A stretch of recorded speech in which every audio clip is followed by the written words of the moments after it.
Welcome back to another segment of Behind the Scenes of the Waltons.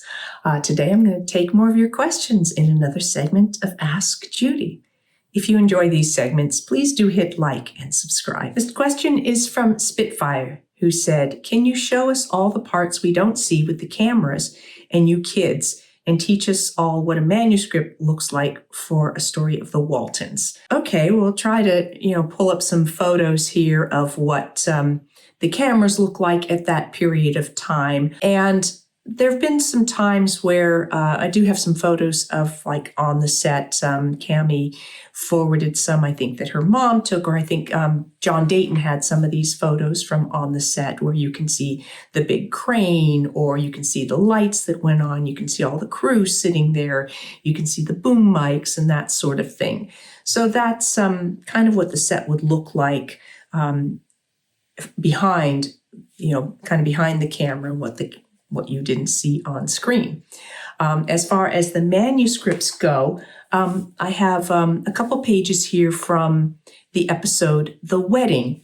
And as you see initially, this is like the beginning of the show. So you'll see those numbers on the right and left side that say 1, 2, 3, 4. Those are the scene numbers.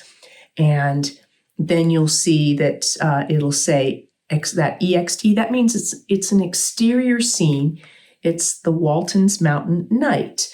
And so then it's just showing a shot of the mountain at night as you hear the opening narration. There's this second page, which is further into the episode. Now we're moving on to a point where it's scene 16. So John is now talking with Kurt and Reverend Fordwick, because now they're talking to him about the need for to have a doctor in town. What he wants is a down payment, monthly installments. What we want is a reliable doctor. Then you got one. So that's basically the information. So all of that is just the characters and their dialogue. The other page I can show you that someone shared with me was a script page from Earl Hamder, and you can see all of his notes about a rewrite that he was doing on a scene. So lots of things crossed out in his notes, and there you do see something about the script, because it says angle. So at one point, you've got an angle that favors Olivia and John, and then there's another angle that's on John. Then you've got an angle on John Boy. So those would be camera angles that they're talking about, in which case they're saying where the focus is meant to be within the scene. So that's a little bit of what the pages of a script would look like when we get it, and what information we would have, and also how the assistant director and the director, how all of it would be planned out in terms of the filming, because each scene would need to be filmed, and depending on where it was, whether it was inside or outside, it would be worked into the schedule so that all of the scenes in the front yard were filmed, at one time, no matter how many days that took. If there were, 2 days worth of scenes in the front yard, we'd spend 2 days filming it. Then we'd go into the house, and in the house, how many scenes were there in the living room, and those would all be filmed while all the equipment and the cameras were in the living room. So it kind of worked like that. So that script was taken by every department to plan for how the filming was going to happen. This question is from Tamara, who said, I was wondering what determines a pilot episode's probability of becoming a television series. Is it only ratings by the television critics, or is it also public ratings? Likability with the Waltons. The Homecoming movie was the pilot and so well received that it inevitably became a series.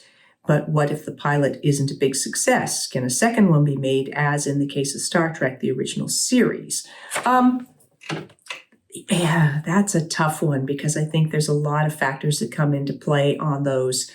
And sometimes, we were very fortunate at the time that we did the Waltons, because as you said, we did the Christmas movie, which was only meant to be a Christmas movie.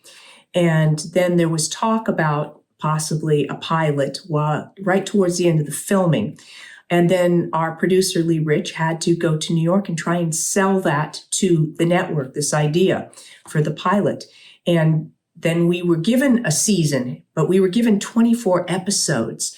And they had the whole first season to build an audience. And it took a while because when we started, our ratings were not good.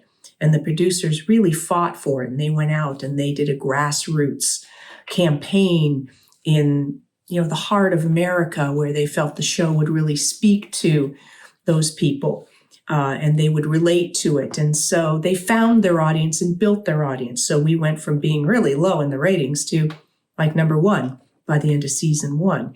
A lot of shows don't get that time. They're given maybe 6 episodes, and a show can be canceled after 2 or 3 if they don't like the first ratings, if the audience ratings weren't good. So there can be different things, but it's going to ultimately be popularity, because if a show isn't popular, sponsors won't pay to advertise in that show, and then the show can't be paid for.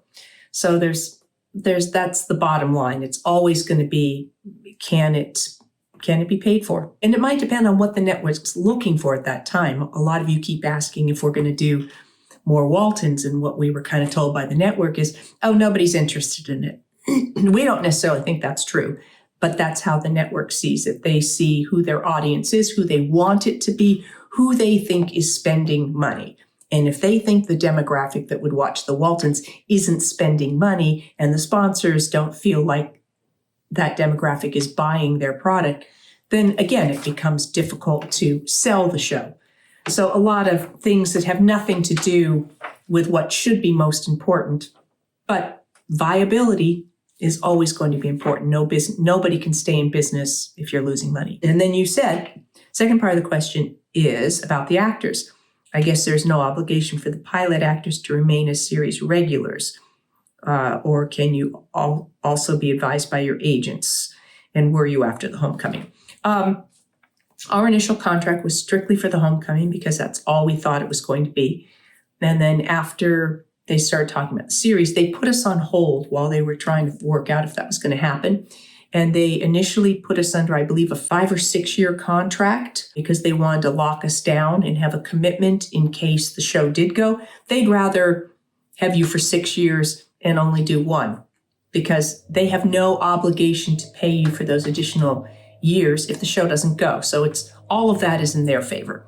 But if it goes and then they've only got you for a year and then they want to do more, well, you've got bargaining power, don't you? Because now they need you.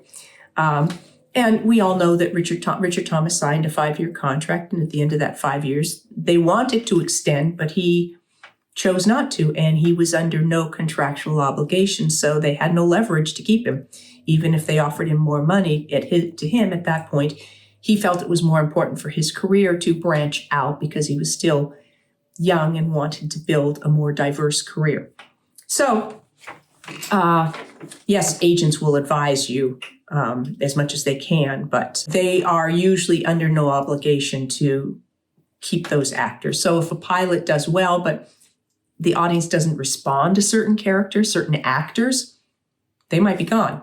They might recast certain ones, a lot of times if people aren't real happy with something, the actors get blamed, even if they did a good job. They'll be like, oh, let's change the actors. I'm sure that'll fix it, but who knows? I don't think that's always the case when actors get blamed. And then this question is from Jack Kirby, who wanted to talk about comedy. I had to learn it. I am not naturally funny. I read books from comedy writers and comedians, and what I learned, comedy is about truth and pain. It's about cutting through the manners and pathos and directly pointing out the hypocrisy of any situation. Comedy keeps the characters honest. It's not about jokes. Desi Arnaz talked about his wife, Lucy, how she needed hours to plan it out. She was not naturally gifted in comedy. She had to work at it to get the timing down. But he also added she was incredibly intelligent and knew what she wanted.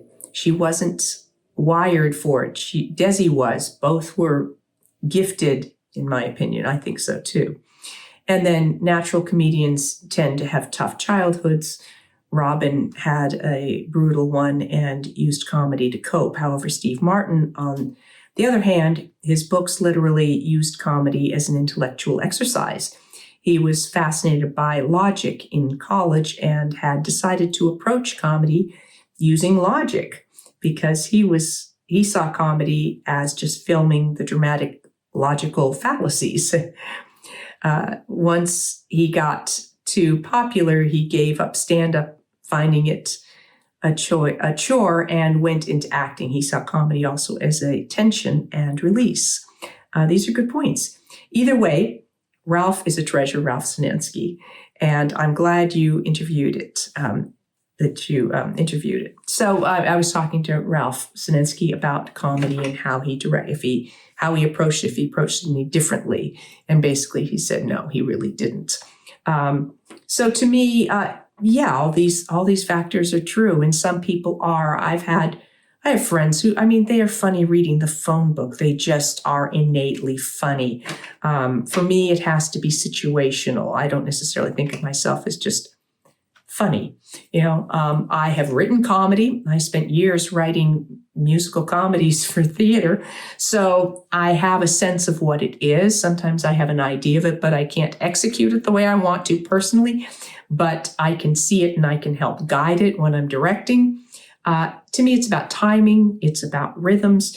It's about setting something up so that it can have a payoff. And then there's what we call the rule of threes, that if something happens, certain things happen 3 times, there's the repetition of 3 becomes funny. So sometimes that will lend itself in a situation. We would do things like that in theater. Something would happen, and then we'd have a chance to go, oh, well, let's do it again. And it's like, and now let's do it here. That'll be our 3rd time, because the audience then begins to somehow tap into that.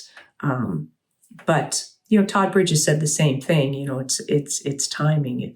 It's understanding the timing of how to deliver a line, or when to pause, or things like that. And I was always loved how much humor there was in the Waltons, despite the fact that we were not a comedy show. And I thought that they found ways to use that to highlight the tension and release, as Jack talked about. So thank you for bringing up that subject. Thank you for joining me for this segment of Behind the Scenes of the Waltons. I will be back with more of your questions in another Ask Judy, more about episodes, and hopefully more special guests. Thanks for watching.